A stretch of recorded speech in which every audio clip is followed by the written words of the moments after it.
Hello everyone and welcome to week 30 of the Gran Turismo weekly race guide here in 2020. That was quite exciting, that was it. Boom! Yeah, there we go. Interestingly, the first race is Mini Madness. It is back. We're at Brands Hatch, Indy. However, let's have a look at the race details first of all. We're racing 6 laps here at Brands Hatch, Indy. It's a grid start, which is where it gets a little bit tricky here. And we're on sports hard tyres.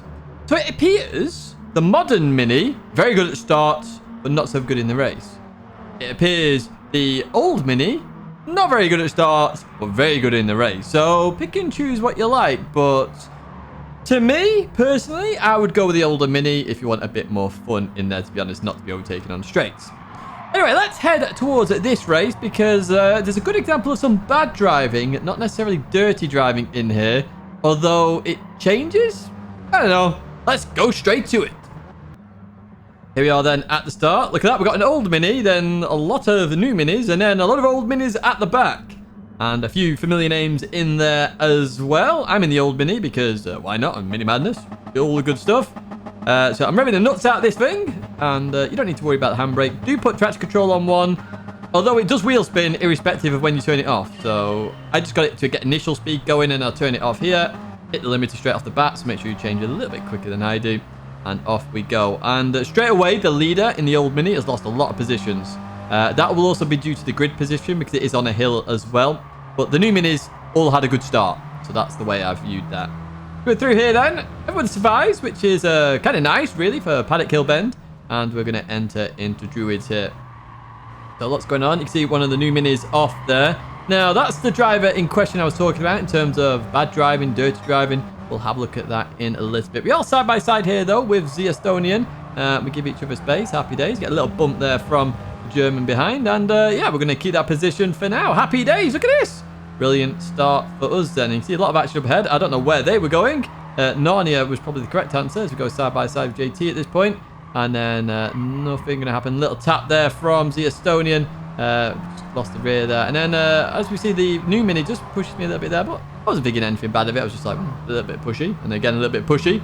But it was all golden for the moment. That's, well, that's a weird statement and a half, isn't it? We're going to head towards turn 1 here. They moved over here, and I pushed back a little bit there because I was expecting to go off. But fortunately, we survived. Gave them a little bit of room on the inside. And then they just decided to do this. Now, I don't think that was intentional, if I'm honest. I really don't. I think that was just bad driving in the fact that they just underestimated the understeer going through Paddock Hill. What do you think? I don't know personally, but you will see why I think this later on as well. But I thought that at the time, but you'll see it later on as well.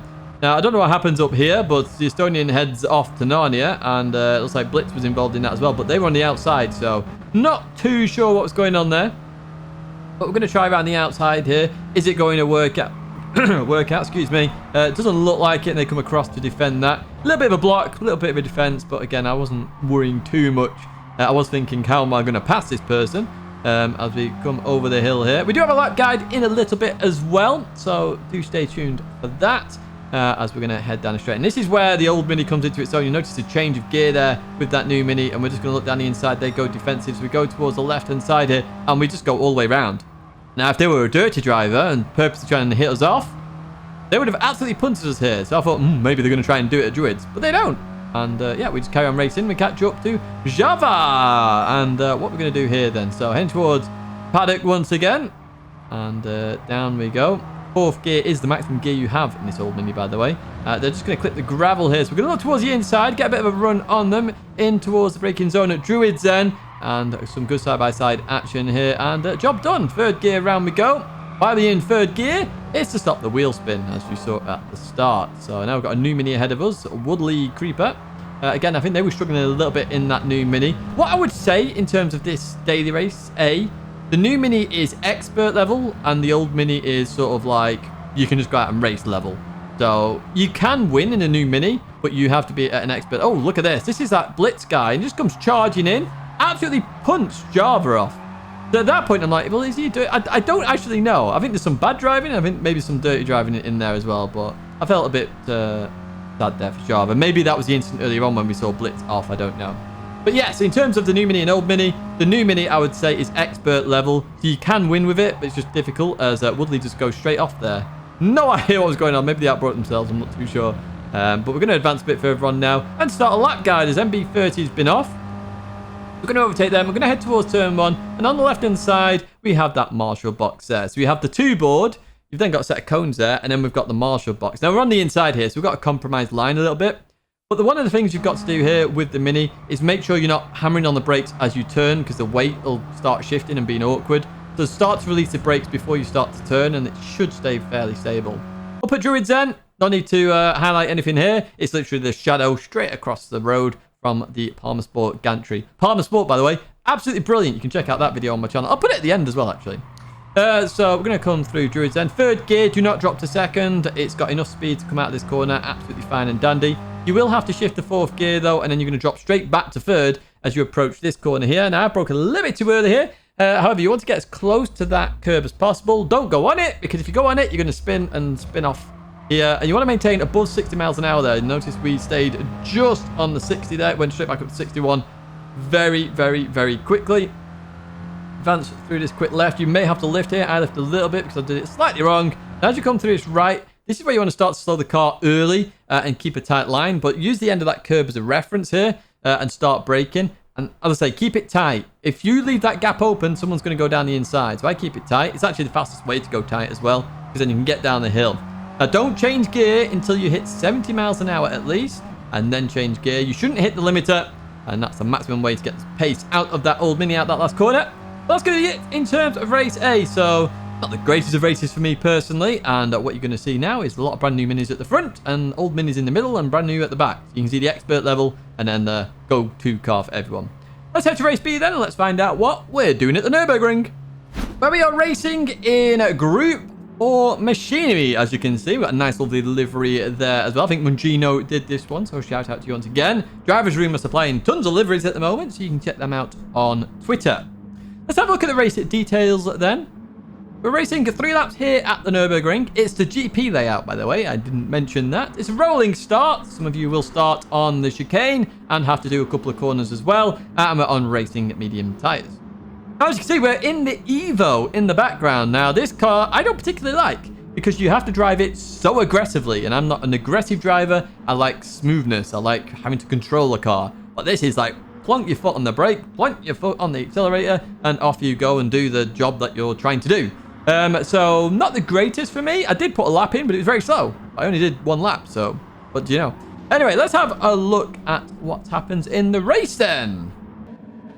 Here we are then at the start of the race. We've got Subaru, an Alpha, and then lots of Lancers. Lancers were at the top of the board, which is why I also chose the Lancer. So here we go. You see I'm starting in an amazing position here, right bang on the chicane, but at least we don't have to do it. And we're going to get ready for some racing here. Fortunately, I think everybody does clear the chicane, actually. It's only the last corner for P11 backwards, P10 as well there. So if you are in that position, just be careful. But this car has grip for days. Now, what we are going to do, as we always do, or most of the time we do, should I say, with race B, is we're going to go straight into a lap guide here because the gap is sufficient that we can show you where to brake. And I don't know why I went high pitch then, but heading towards turn 1. This car has very strong brakes, so what you're actually trying to do is get as close to that curb as possible in terms of your braking. So after the tarmac bit on the left, but before this curb is where you're going to brake. And you're going to see that I did brake a little bit too early here because I had to lift off there and I still cut the corner quite significantly. So do be careful of that. This corner, you normally just let off, hopefully clip the curb, let the car rotate a little bit. You can just see that there. Accelerate through. And as you head down towards this left-hander, notice all these marks here. Now, normally we're braking on them. But because this car has very good brakes, we're going to brake just after them. You'll see me. There we go. Just on the anchors there. You want to really get on the inside here. This is where all the grip is on this corner. Far left as possible to then cut the right. You shouldn't have to lift that much. I lift a little bit there and continue on through the corner. So that's the end of Sector 1. Sector 2. As you go off the GPD section, we're just braking just after that then. Especially in this car. Try and brake as late as you can. You're going to drop to 3rd gear as well to get round the corner and try and get it as far left as possible for a good line for the right. And at the end of that red and white curbing, that's what I use then as a marker for this right-hander. Now, as I was doing laps here, I kind of figured out that 2nd gear is actually useful, being aggressive. I go to 2nd gear here as well. I did try 3rd gear during the race. But yeah, 2nd gear is what you want to be in. Be aggressive. and we're going to head down towards the hairpin. We are going to look on the inside potentially here. So I'm going to be offline, so I'm just going to point out the marker here. That hut on the right side.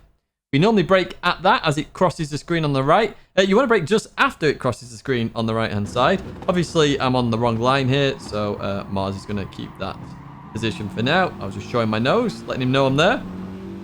So through there we go. We're going to head towards the Schumacher S at this point. This is flat, pretty much. I lift a little bit here because I'm right behind the car, but you can see how easy it is in terms of flatness. And we're going to go towards the outside here. I got a good reference for the brake marker for you. And try and get as close to that light green area there before the corner. That's what I use as a brake marker. Now, it is quite slippy, so if you do brake on it, you're going to lose a little bit of traction. But Mars does keep that. We had a little bit of rubbing there, but it's nothing too major. This corner, there is some dead grass that you can use there, but I don't really use it. I just use it as a bit of reference. I don't have a marker for you, I'm afraid. So just try and get used to that corner as best as you can. You're going far left to then get a nice one for the right. Now, we're going to head up to the chicken then. And on the right-hand side, we have the 100-meter board. Now, you'll have seen I went on the brakes very early there. That was to avoid hitting Mars. I've never really raced Mars before, so I didn't know if they were going to brake really early or what was going to happen. But try and get as close to that 100 meters as you can. Don't go too far past it. A lot of people are going too aggressive here because you really want to be aggressive as you leave that corner. That's going to be a really good overtaking opportunity there. Now, the last corner, we're looking for the professional van driver. I'm not stating gender this time. On the right-hand side there. Just look for that white van, and you should be golden. So we're going to take a tight line here on the inside of Mars. I'm going to get that job done. Happy days. We've got Scirocco up ahead, which is going to be absolutely rapid on the straights, but not so good in Sector 1, to be honest with you. You can see we've just lost them going down here. Now, we're going to head towards Turn 1 here, and we're actually going to outbrake ourselves a little bit here. With the slipstream, we just outbrake ourselves a little bit. So we go towards the left there, avoid hitting the Spaniard there in the Evo, and we survive. So I would recommend doing that as best as you can. If you are outbraking yourselves into Turn 1, you have to go aggressive this week.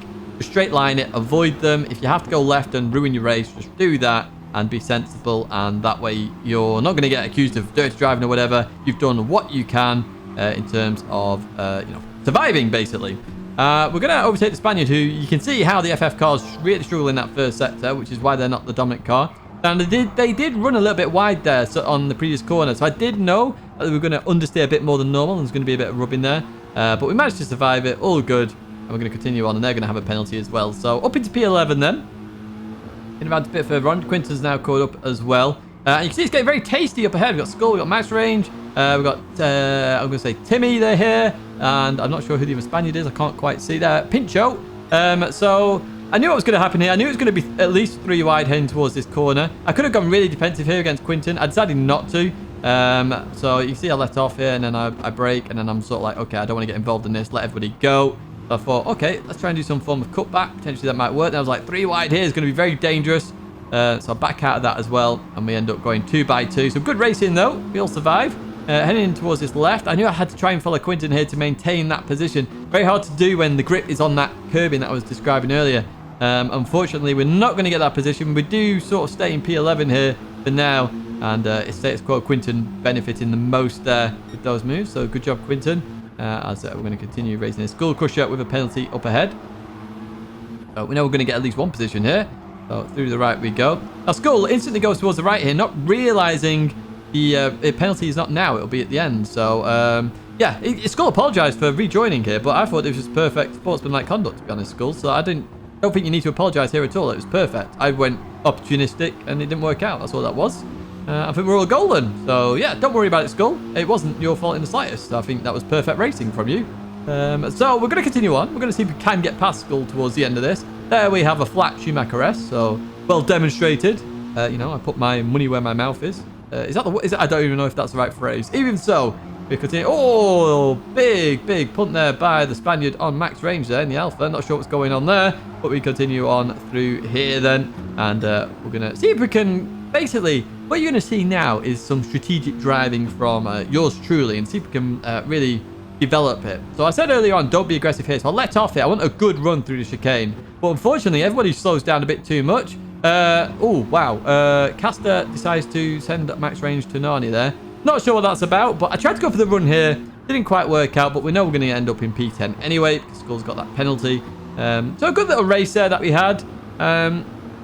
It's just not long enough, and it's very hard to overtake when the car has such good brakes and is so good on the accelerator and is so stable.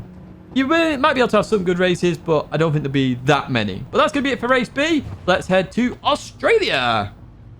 Welcome to Bathurst then for race C. A very common combo. We've done this a lot, although I think we've only done this once or twice this year. We did it a lot in 2020 and remember that much. Let's have a look at the race details then. We're racing 9 laps here at Bathurst. It's a rolling start. We're on the racing soft and medium tyres. Both are required. The usage is ×2 and tyre wear is ×7. Now, I didn't actually mention the full combo here, which is Group 3 cars as well. You can see I'm in the Supra. Supra was dominant in terms of the time trials, so that's the car I picked. Although there are a few cars that can run very well here. You're after something which is very good in a straight line. Because you can't overtake on the mountain, it doesn't really matter about handling. It's all about the 2 big straights at this circuit. Big shout out to LOL Power as well for the livery. Let's jump to the race then. Let's find out exactly what happened, what sort of strategy you can use. A few people try different things and some don't work and some do. Here we are then at the start. You see a Corvette straight off the bat. We have a Viper. We have a Nissan GTR. So a mixture of cars in here. In fact, I'm the only Toyota, which did have me worried a little bit, but don't be worried. It's still a good car here, to be honest with you.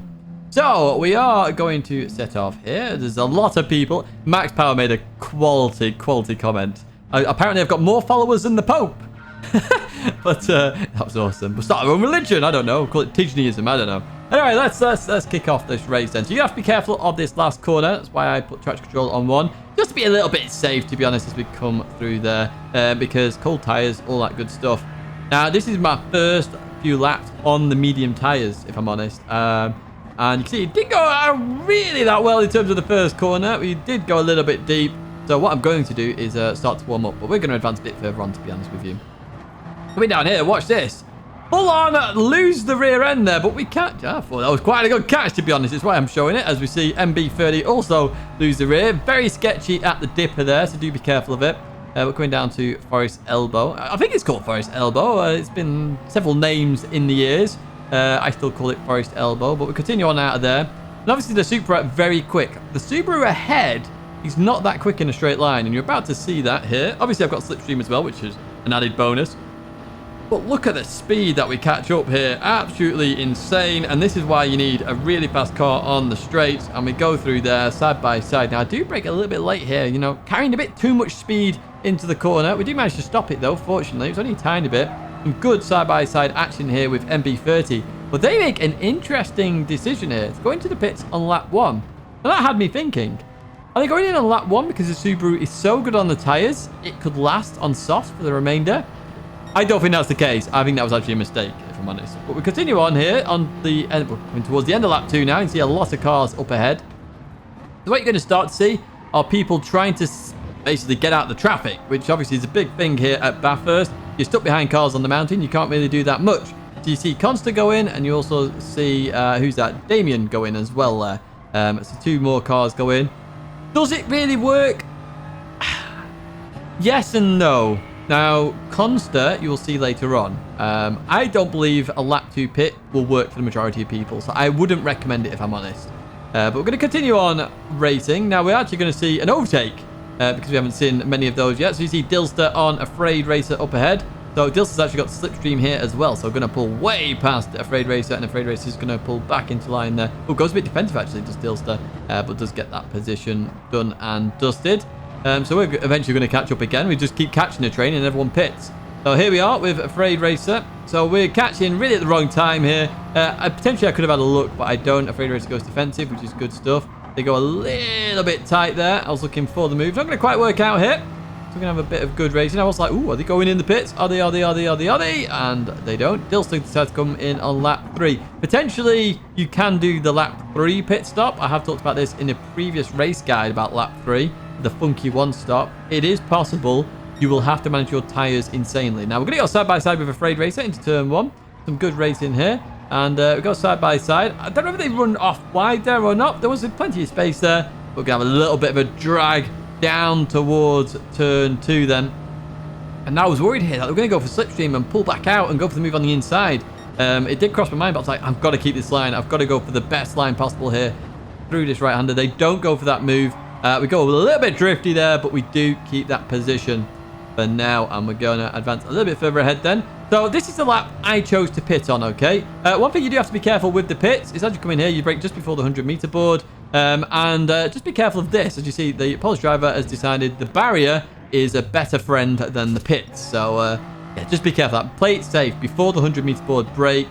Have a nice, easy pit entry. Now, the pit stop around 17 seconds-ish. Obviously, it depends how you measure it, etc. I measured it all the way up to turn 2. So, basically, what was the gap as the pit cinematic began?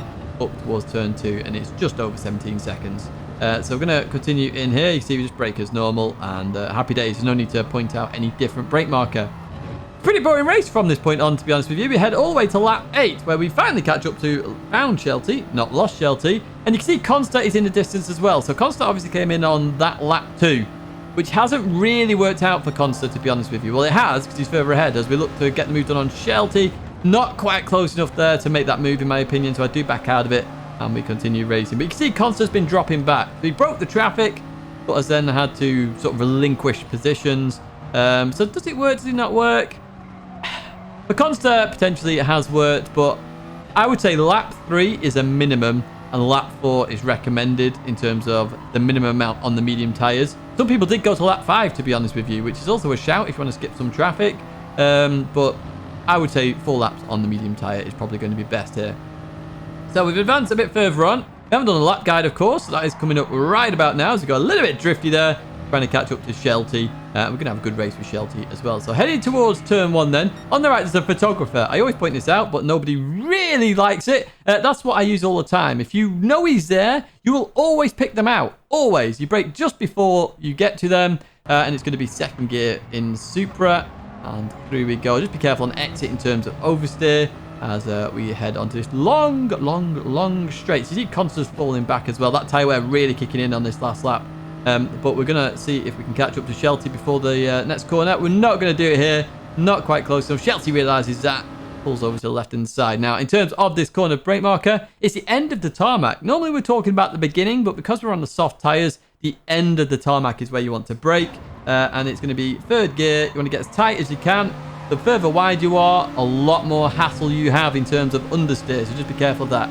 Coming up here then, a slight lift through here. And as the corner gets straight, you can just see how it straightens there. That is when you want to start braking. And you want to brake in a straight line as well. Don't go too wide. If you go too wide, you're going to understeer into the barrier. There's a lot of dirty just grip there. Keep it on the inside and you can accelerate through there. No problemo. Slight lift going up the hill. And then again, this tree, I always point it out, or try to point it out, or remember to point it out. It's a good turning marker. You should be turning in when that tree hits the edge of your screen. Sometimes you will have to lift because you'll have a lot of grip. Sometimes you can just nail it through there flat out. And there's 2 slight lifts there, so you can see how that works. And again, we're having to lift here because we're behind Shelty. There will be some lifts here. You see the front really washed out there right behind Shelty. Now, let off the accelerator before the curb and the crest of the hill here. It'll balance the car out, the weight will just settle, and the car will just go straight over. If you're accelerating, the front will just lift and you'll fly off. Just be careful of that. Now, I pointed out the marker. This isn't a marker. This is what to aim for. So you're going to brake before the Audi R8 sign. You're going to aim for that point there where the barrier is. You will understeer, and then you're going to hard brake, let off, hard brake. So you're always braking in a straight line. Now, as you get to this point is when you want to really drop to second gear and then turn in. And what you'll do then is you should have a really nice line then through the dipper. It shouldn't oversteer too much as we go through there. Happy days. See how Shelty took it a bit tighter. Got oversteer, hit the barrier. Actually left me a little bit of a gap there, which was very kind. And I went through. So as we approach this Forest Elbow corner, you want to just brake in a straight line. So you let off a little bit beforehand, maybe a dab of the brakes, get the car straight. And you see I'm going to brake in a straight line there up until that point. A little bit too deep there, so I didn't get it quite right. But you can see the technique on how I'm meant to do it there. But I'm literally trying to get the car turned in, get the car straight as possible, because the best way to brake is 100%. Straight line braking. If you're turning slightly, you can't do 100%. It's not possible. It'll be 90, 80, 70, and so on. So we're going to head towards this fast left-hander. And on the right-hand side, the joke that we had in the past, Sign event. Obviously, it's sign event. The V in event, that is your brake marker. It's just after the 150-meter board. Look for that and then hit the anchors, third gear, keep the car balanced, flip the curb, happy days. Be careful of oversteer as we head towards the last corner now. the last corner. You're looking for that big old tree on the right-hand side. I'll just point it out now. There we go. So look for that just before that, or just as it gets to the edge of the screen. You're going to drop all the way to second gear. I did try third gear, but it didn't really work out very well. So second gear. And you can see how we've put up to Consta there. So did it work for Consta? Potentially, but I'd say lap 4 in the Supra is probably the best time to do the pit stop, as Consta goes for a funky finish there. Now, that is going to be it in terms of the racing weekly race guide this week. I do hope you enjoy it. If you did, please give it a thumbs up. As always, it helps me out massively and doesn't cost you anything. Now, in terms of content, there's going to be a stream there. Maybe Ollie's, maybe somebody else's. I don't know. There's a video there of the Palmer Sport stuff that I said about earlier on. But that's going to be it for me now, folks. I do hope you enjoy the week of racing. Yeah, good luck. Farewell. Thank you for watching. And I'll see you again very soon.